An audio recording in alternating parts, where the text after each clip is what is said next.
ಅಮ್ಮಯ್ಯ ಅದೆಷ್ಟೋ ಸತ್ಯರು ನನಗಿದ್ದಾರೆ, ಎಲ್ಲರೂ ಕೂಡ ಅಲ್ಲಿ ದೂರದಲ್ಲಿದ್ದಾರೆ. ಯಾಕೆ ಆದರೂ ಕೂಡ ನಿನ್ನಲ್ಲಿ ನನಗೆ ಬಲು ಪ್ರೀತಿ ಇದ್ದ ಕಾರಣ ದುರ್ಮುಖಿ ನನಗೆ ಆತ್ಮೀಯ ಎನ್ನುವ ಕಾರಣದಿಂದ ಗೊತ್ತಿನಲ್ಲಿಟ್ಟುಕೊಂಡವಳು ನಾನು.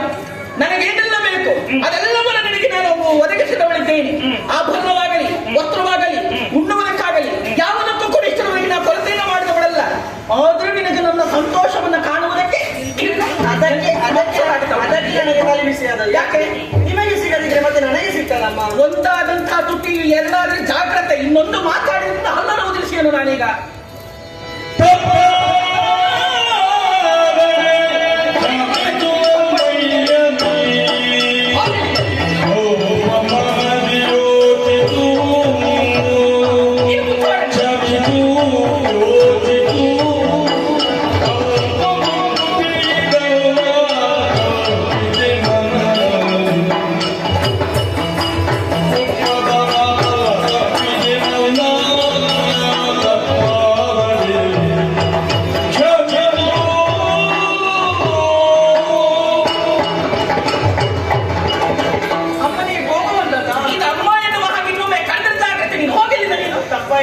ತಪ್ಪಾಯ್ತು ಅಂತ ಈಗ ಗೊತ್ತಾಯ್ತು ನಿಮಗೆ?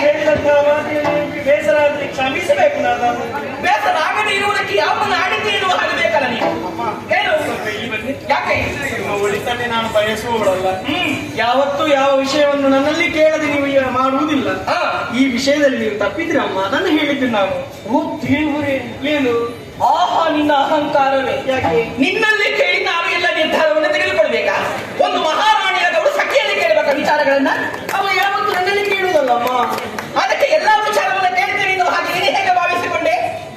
ಏನು ಸ್ವಲ್ಪ ಯೋಚನೆ ಮಾಡಿ. ಯಾಕೆ ನಾನು ಮಾತನಾಡಲು ಇನ್ನು ತಪ್ಪುವುದಿಲ್ಲ, ಆ ಮಾತನ್ನು ಆಡುವುದಿಲ್ಲ. ಸ್ವಲ್ಪ ಯೋಚನೆ ಮಾಡಿ. ಹೇಗೆ? ಕಾಡಿನಿಂದ ಬಂದ ಹುಡುಗ ಬೆಳೆದು ದೊಡ್ಡವನಾಗಿದ್ದಾನೆ. ಅವನಿಗೆ ಕಾಡಿನ ಸಂಸ್ಕಾರ ಎನ್ನುವುದು ಬರ್ತದೆ. ಮತ್ತೊಮ್ಮೆ ಕಾಡಿಗೆ ಹೋಗ್ತಾನೆ. ಕಾಡಿನಲ್ಲಿರುವಂತಹ ಜನಗಳನ್ನೆಲ್ಲ ಅರಮನೆಗೆ ತಂದು ಕುಳ್ಳಿರಿಸ್ತಾನೆ. ಮತ್ತೆ ಕನಕವರ್ಮನಿಗೆ ಪಟ್ಟಾಗದಿದ್ದರೆ ನಿಮ್ಮ ಯೋಚನೆ ಬಿಡಿ, ನನ್ನ ಯೋಚನೆ ಬಿಡಿ. ನಿಮ್ಮ ಮಗ ಕನಕವರ್ಮ ನಾಳೆ ಬೀದಿಗೆ ಬಿದ್ದು ಏನೇನಾಗ್ತದೆ ಅಮ್ಮ? ಸ್ವಲ್ಪ ಯೋಚನೆ ಮಾಡಿ. ನಿಮ್ಮ ಕೆಟ್ಟ ಒಡಲಲ್ಲ ಇದು. ಹಾಗಿದ್ದು ನೀನು ಹೇಳುವುದು ಕಾಡಿನ ಹುಡುಗವನಿಗೆ ಕಾಡಿನ ಸಂಸ್ಕಾರ ಬರ್ತದಮ್ಮ. ಸತ್ಯ. ನನ್ನ ಮಗನಿಗೆ ಅನ್ಯಾಯವಾಗುತ್ತದೆ.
ನೀನಾಡುವಂತಹ ಮಾತುಗಳೆಲ್ಲವೂ ಕೂಡ ಸತ್ಯವಾದದ್ದು. ಸ್ವಲ್ಪ ಯೋಚನೆ ಮಾಡಿ. ನಿಮ್ಮ ಸಂಸಾರದ ವಿಷಯ ನನಗೆ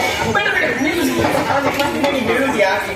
ಸಖಿ, ನಿನ್ನನ್ನು ನಾನು ಒಟ್ಟಿನಲ್ಲಿ ಇಟ್ಟುಕೊಂಡದ್ದಕ್ಕೆ ಇವತ್ತು ನನಗೆ ಉಪಕಾರವಾಯಿತು. ಮತ್ತೆ ನಾನು ಹೇಳಿ ತಪ್ಪ? ನನಗೆ ಹಿಂಸೆಯಾಗುತ್ತದೆ, ನನಗೆ ನೋವಾಗುತ್ತದೆ, ನನಗೆ ಅನ್ಯಾಯವಾಗುತ್ತದೆ ಎನ್ನುವುದು ನಿನ್ನ ಮಾತಿನ ಅಂಬೋಣವಲ್ಲ. ಹೌದಮ್ಮ. ನನ್ನ ಮಗನಿಗೆ ಅನ್ಯಾಯವಾಗುತ್ತದೆ. ಕನಕವರ್ಮನಿಗೆ ಅನ್ಯಾಯವಾದ್ರೆ ನನ್ನ ಮಗ ಬೀದಿ ಪಾಲಾದಾನೆ. ಮತ್ತೆ ಖಂಡಿತವಾಗಿ ಏನು ಇಲ್ಲ ಅಂತ ಆಗ್ತದೆ ಮತ್ತೆ ಅವನಿಗೆ. ಪ್ರಪಂಚ ಮುಖದಲ್ಲೊಂದು ಮಾತುಂಟೆ, ಏನು? ಹೆತ್ತವರಿಗೆ ಹೆಗ್ಗಣವಾದರೂ ಒಂದು ಎನ್ನುವ ಹಾಗೆ. ಮತ್ತೆ ಈ ಹೆಗ್ಗಣವನ್ನ ಹೆತ್ತದ್ದು ನಾನ? ನೀವ? ಕಾಡಿನಲ್ಲಿ ಸಿಕ್ಕಿದವನವನು. ಮತ್ತೆ ಅವನಿಗೆ ಯಾಕೆ ನಾನು ಸಂಸ್ಕಾರವನ್ನು ಕೊಡಬೇಕು? ಅವನಿಗೆ ಯಾಕೆ ಈ ಊರಿನ ಪಟ್ಟವನ್ನು ನಾನು ಕೊಡಬೇಕು? ಮತ್ತೆ ಹೇಗಾದ್ರೂ ಮಾಡಿ ಈ ಪಟ್ಟವನ್ನು ತಪ್ಪಿಸಲೇಬೇಕು. ಅದಕ್ಕೆ ಬಂದದ್ದು ನಾನು. ಮೊದಲು ಹೋಗಿ ನನ್ನವರಲ್ಲಿ ಹೇಳಿದೆ.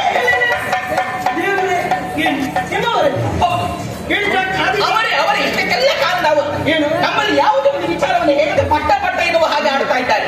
ಅವರಲ್ಲಿ ಸರಿಯಾಗಿ ಮಾತನ್ನ ಹೇಳಿ ಪಟ್ಟವನ್ನು ನಿಲ್ಲಿಸುವುದಕ್ಕೆ ನಿಮ್ಮ ತಲೆ ಹೋಗಿ ತಮ್ಮ ಹರಿಹರ ಹರಿಹರ ಎನ್ನುವುದಾಗಿ ತಲೆಯಲ್ಲಿ ಕುಳ್ಳಿರಿಸಿದ್ದಾರೆ ಅವನನ್ನು. ಅವನ ಒಂದ ಕಾಲ್ಗುಣದಿಂದ ನೀವು ಹೆತ್ತದಂತೆ ಕನಕವರ್ಮನ. ಅವರು ಹೇಳುವುದು ಹಾಗಿದ್ರೆ ನನ್ನ ಮಾತು ನಡೆಯುವುದಿಲ್ಲ. ನಿಮ್ಮ ಮಾತು ನಡೆಯುವುದಿಲ್ಲ. ಅವರಿಗೆ ಹರಿಹರ ಅಂತ ಹೇಳಿದ್ರೆ ಪ್ರಾಣ. ಅಯ್ಯೋ, ಅವರಿಗೆ ಪ್ರಾಣ ಹೌದೇ? ಹಾಗಿದ್ರೆ ಹರಿಹರನ ಪ್ರಾಣ ಹೇಗೆ ತೆಗೆಯುವುದು? ನಾನಿದ್ದೇನಲ್ವಾ?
ನನ್ನ ಮಗನನ್ನ ಕೊಲ್ಲಬೇಕೆನ್ನುವ ಉತ್ಸಾಹ ನಿಮ್ಮಲ್ಲಿ ಹೆಚ್ಚು ಕಾಣ್ತಾ ಉಂಟು. ಕೊಲ್ಲಬೇಕು ಅಂತಲ್ಲ, ನನಗೆ ಉಪಾಯ ಹೊರಟದ್ದೀಗ. ನಿಮಗೋಸ್ಕರ ನಿಮ್ಮ ಏಳಿಗೆಯನ್ನು ಬಯಸುವವಳಲ್ಲ ಹಾಗೆ ನಿಮಗೋಸ್ಕರ ನನಗೊಂದು ಉಪಾಯ ಹೊರಟಲ್ಲ. ಅದಕ್ಕೆ ಸಂತೋಷ ಆದದ್ದು. ಹೌದಾ? ಯಾವುದೇ ಉಪಾಯ? ನೀವು ಕೊಲ್ಬೇಕಲ್ವಾ? ಕೊಲ್ಲಬೇಕು. ಒಬ್ಬರ ಬಲವಂತ ನನ್ನಲ್ಲಿದ್ದಾನೆ. ಬಲವಂತ? ಬಲಶಾಲಿ. ಬಲಶಾಲಿ? ಬಲಶಾಲಿ? ಹೌದು. ತುಂಬಾ ಬಲಶಾಲಿ. ತುಂಬಾ ಬಲಶಾಲಿ. ಕೊಲೆಗಾರ ಕುಂಭ ಅಂತ. ಕೊಲೆಗಾರ ಕುಂಭ? ಅಪ್ಪ ಹೆಸರಿನಲ್ಲೇ ಉಂಟು ಕೊಲೆಗಾರ. ಇನ್ನು ಹಾಗಿದ್ರೆ ಕೊಂದು ಮುಗಿಸಿದ್ದಾನೆ ಅಂತ. ಮುಗಿಸ್ತಾನೆ. ಆದ್ರೆ ಅವನಿಗೆಲ್ಲ ವ್ಯವಸ್ಥೆ ಎಲ್ಲ ನೀವು ಸರಿಯಾಗಿ ಮಾಡ್ಬೇಕು. ವ್ಯವಸ್ಥೆ ಎಲ್ಲ ಎದುರುಗಡೆ ಮಾಡಿಸ್ತೇನೆ ನಾನು. ಹೋಗಿ ಅವನಲ್ಲಿ ಹೇಳುವುದು ಯಾವ ವ್ಯವಸ್ಥೆ ಬೇಕು ಎಲ್ಲ ಮಾಡಿಸ್ತೇನೆ. ಇಲ್ಲಿವರೆಗೆ ಕರೆದುಕೊಂಡು ಬರುವುದು ಹರಿಹರನ ಪ್ರಾಣವನ್ನು ತೆಗೆಯುವುದು ಅಷ್ಟೇ ನನ್ನ ಕೆಲಸ. ನನಗೆ ಅಷ್ಟ ಹತ್ರ ಆಯ್ತು. ಒಟ್ಟಿನಲ್ಲಿ ಯಾವ ಒಂದು ಉತ್ಪಾತ ಪಿಂಡ ಹೋದ್ರೆ ಆಯ್ತು ನನಗೆ. ಆಯ್ತಲ್ವಾ? ಆದಷ್ಟು ಬೇಗ ಹೋಗಿ ಬರ್ತೇನೆ. ಬೇಗ ಹೋಗಿ. ನಾನು ಇಲ್ಲಿ ಚಿಂತೆಯಲ್ಲಿದ್ದೀನಿ. ಅವಳು ನೋಡಿ ಹಾಗೆ ಹೇಳಿಕೊಂಡು ಬರ್ತಾ ಇದ್ದಾಳೆ. ಅವಳು ಸಂತೋಷ. ನನ್ನ ಕಷ್ಟ ನಿನಗೆ ಗೊತ್ತಾಗಬೇಕು. ನೀನು ಹೇಳಿದ್ದೇನು ಮಾಡ್ತಾ ಇದ್ದೀನಿ. ಕೆಲಸ ಎಲ್ಲ ಮುಗಿಸಿ ಬಂದದ್ದ. ಎಲ್ಲಿದ್ದಾನೆ? ಹೇಳಿದ್ದೇನೆ ಕರ್ಕೊಂಡು ಬರ್ತೇನೆ. ಹಾಕೊಂಡು ಬಂದಿದ್ದೇನೆ. ನೀವು ನೋಡ್ಬೇಕಲ್ವಾ? ಕರ್ಕೊಂಡು ಬಂದಿದ್ದೀಯ? ಹೌದಪ್ಪ. ಇಲ್ಲಿಗೆ? ಇಲ್ಲಿಗೆ ಅರಮನೆಗ? ಅರಮನೆ. ಅಮ್ಮ, ನೀ ಯಾಕೆ ಹೆದರು? ಅದು ಮನುಷ್ಯರಿಗೆ ಏನು ಮಾಡುವುದಿಲ್ಲ.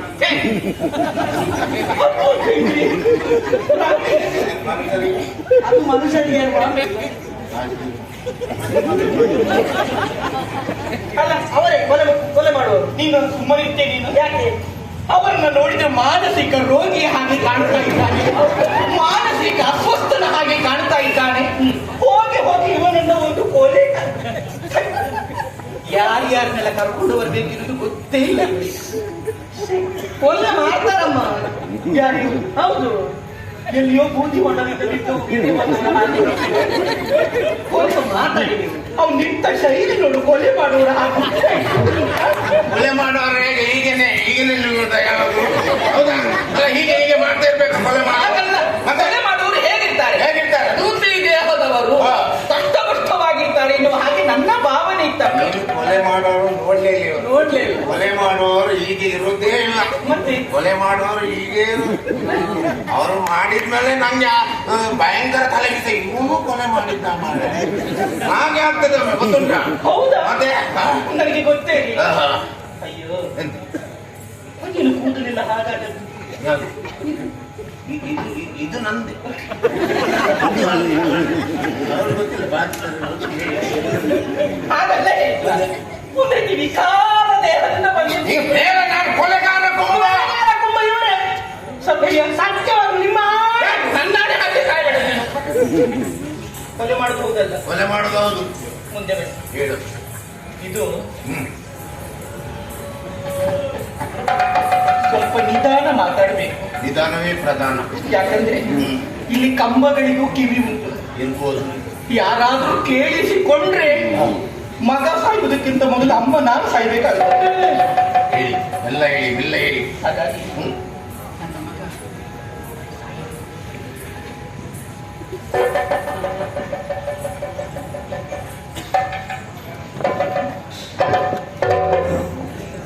ಎಂತ ಹೆಂಗಸು ಮಾರೆ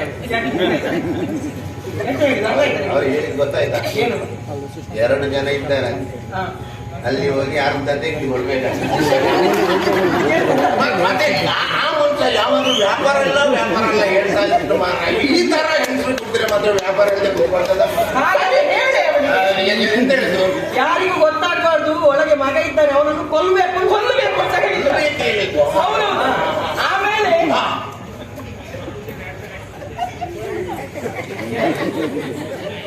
ನನಗೆ ಬಹಳ ಬೇಸರ ಇತ್ತು.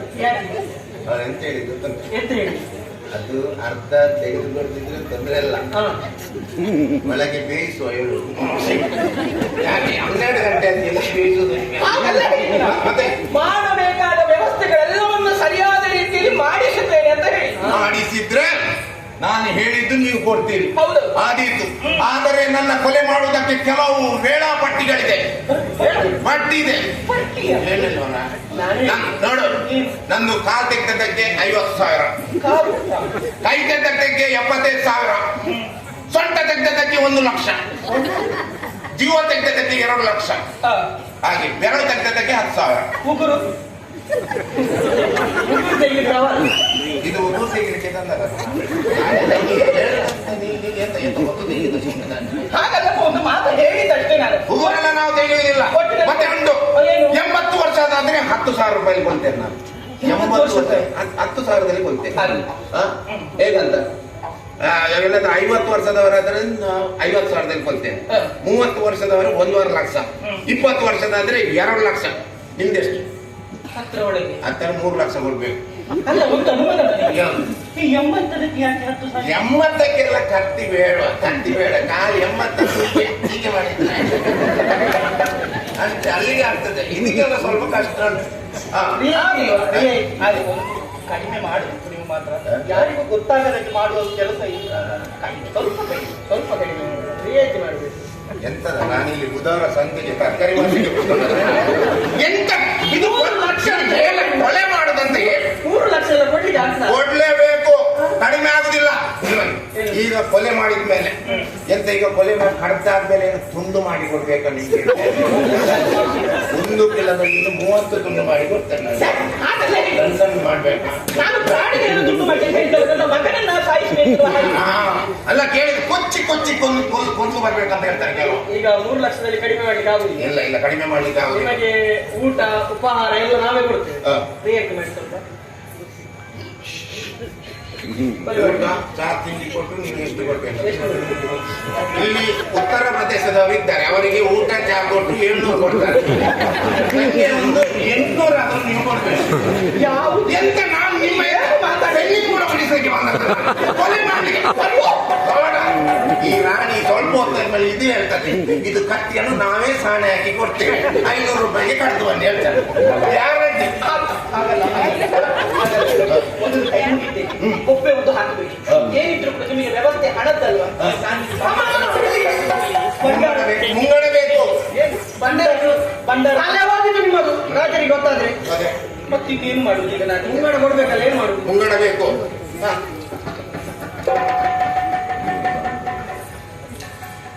ಬಂಗಾರದೇ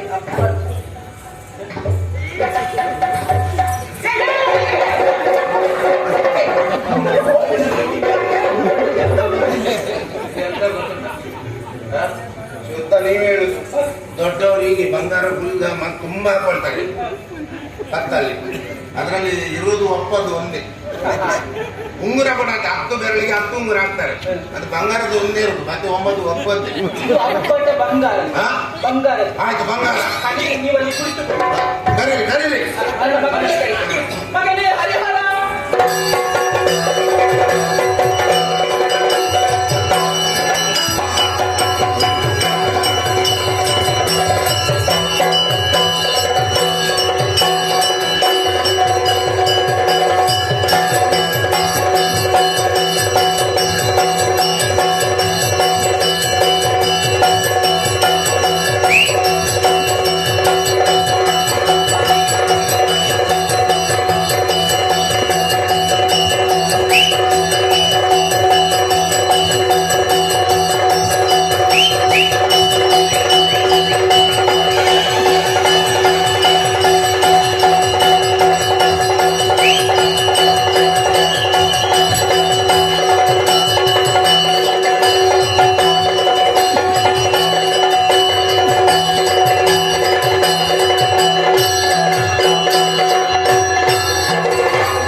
ಹೌದು. ಯಾಕೆ ತಾಯಿ ಕಳೆದದ್ದು ಕಾರಣ ಉಂಟು ಮಗನೇ. ಒಮ್ಮೆ ನಿನ್ನನ್ನು ಮೇಲೆ ಕಳಿಸಬೇಕು ಅಂತ ಆಸೆ ಉಂಟು. ಎಲ್ಲಿಗಮ್ಮ? ಹಾಗಲ್ವಾ? ಹಾ. ನಿಮಗೆ ವಿದ್ಯೆಯನ್ನು ಕೊಡಿಸಿ ಹಾ. ಉನ್ನತಕ್ಕೆ ಏರಿಸಬೇಕು ಅಂತ ಆಸೆ. ಅಷ್ಟು ಬೇಗ ಬೇಡ. ಇನ್ನು ನೀನು ಆಟ ಆಡುವ ಮಗು ಅಂತ ಭಾವಿಸಿದ್ದೆ ನೀನು.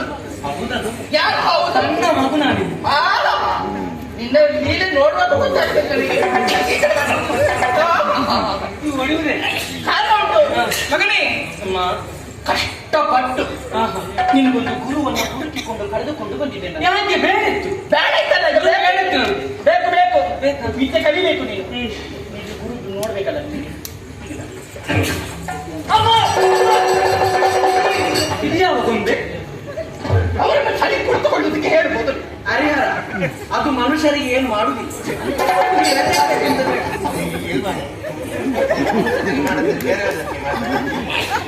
ಎಂತದ ನಾನು ಪ್ರಾಣಿ, ನಾನು ನಾಯ, ನಾನು ಹೆದರ್ಬೇಡಿ ಅಂತ ಅದು ಅದು ಸುರಿಗೇಳು. ನೀನು ಆಗದಿಂದ ಮನುಷ್ಯರಿಗಿಂತ ಮಾಡುದಿಲ್ಲ, ಮನುಷ್ಯ ಎಂತ ನನ್ನ ಮಗ ಮಾಡುತ್ತಾನೆ.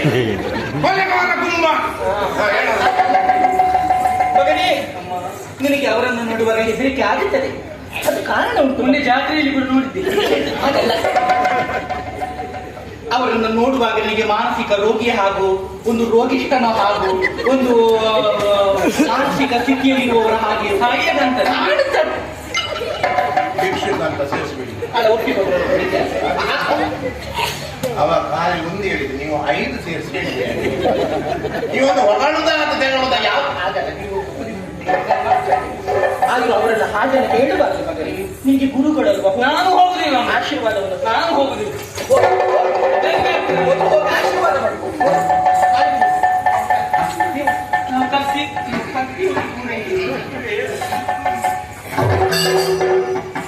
ಆದಷ್ಟು ಬೇಗ ಮೇಲೆ ಹೋಗ್ತೀಯ, ಏನು ಚಿಂತೆ ಮಾಡಬೇಡ. ಎಲ್ಲಿಗೆ ಹೋಗ್ಬೇಕು? ನೀನು ಉತ್ತುಂಗಕ್ಕೆ ಹೋಗ್ತೀಯ, ಪದವಿಯಲ್ಲಿ ಉತ್ತುಂಗಕ್ಕೆ ಹೋಗ್ತೀಯ. ಎಲ್ಲಿಗೆ? ನಾನು ನಡೆದುಕೊಂಡು ಬರುದಿಲ್ಲ. ನೀವು 10 ವರ್ಷದವ ಅಂತ ಒಮ್ಮೆ ಮಂಗ ಮಾಡಿ ಆಗಿದೆ. ಇದು ನೋಡುವಾಗ ಒಂದು 35 ವರ್ಷದಾಗಿ ಬೆಳವಣಿಗೆ ಅಪರೂಪಕ್ಕೆ ಸಿಗುದಲ್ಲ ನಿಮ್ಗೆ. ನಿಮ್ಮನ್ನೀಗ ಎದ್ಬೇಕು. ನೀವು ನಾಳೆ ಕೂಡ ಚೌಕಿಯಲ್ಲಿ ಇರ್ತೀರಿ, ನಾನು ವರ್ಷಕ್ಕೆ ಒಮ್ಮೆ ಮಾತ್ರ. ಇಲ್ಲ, ನಾನಿಲ್ಲದ್ರೆ ಬರುದೇ. ನಾನು ಇಲ್ಲಿ ನಿನ್ನನ್ನು ಎತ್ತಿ ಎಲ್ಲಾದ್ರೂ ಸ್ವಂತ ಹೋದ್ರೆ ನಂಗೆ ನಾಳೆದ್ದು ನೋಡ್ಬೇಕಷ್ಟೇ. ಈಗ ಬೆಲ್ಲ ನಡ್ಕೊಂಡು ಇವತ್ತು ಬಿಡುವುದು ನಾನು ಹೋಗುದಿಲ್ಲ ಅಮ್ಮ, ನಾನು ಹೋಗುದಿಲ್ಲ. ನೀವು 3 ಮಂದಿ ಕೂಡ ಬರುವಾಗ ಇದನ್ನು ಮಾತಾಡುವಂತೆ ಅವನನ್ನು ಒಮ್ಮೆ ಎತ್ತಬೇಕು. ಅಲ್ವಾ? ನನಗೆ ಸೊಂಟ ಸರಿ ಇಲ್ಲ, ಸರಿ ಇಲ್ಲ. ಕರ್ತೀವಿ.